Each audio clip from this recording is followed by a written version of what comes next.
প্রাতিষ্ঠানিক শিক্ষা তাকে শৃঙ্খলা শিখিয়েছে, আর আইন পেশায় কাজ করার অভিজ্ঞতা মানুষের কষ্ট ও ন্যায় বিচারের প্রশ্নগুলোকে কাছ থেকে দেখার সুযোগ দিয়েছে।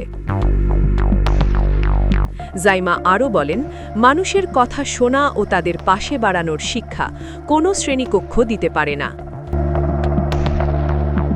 পারিবারিক আদর্শের ধারাবাহিকতার কথাও তুলে ধরেন তিনি। দাদা, দাদু ও বাবার সততা ও দেশপ্রেমের মূল্যবোধই তাকে পথ দেখিয়েছে বলে উল্লেখ করেন। সাম্প্রতিক সময়ে নেপথ্যে থেকে দায়িত্ব পালনের কথাও বলেন। দেশে ফেরাকে তিনি আবেগ ও দায়িত্বের মিলন হিসেবে দেখছেন। দাদুর পাশে থাকা, বাবাকে সর্বাত্মক সহায়তা করা এবং একজন দায়িত্বশীল নাগরিক হিসেবে দেশের জন্য সর্বোচ্চ দেওয়ার প্রত্যয় ব্যক্ত করেন জাইমা।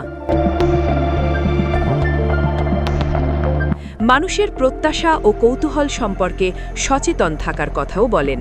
তার ভাষায়, এটাই তার গল্প, আর প্রত্যেকের গল্প নিয়েই সামনে এগিয়ে যাওয়ার আহ্বান জানান জাইমা রহমান।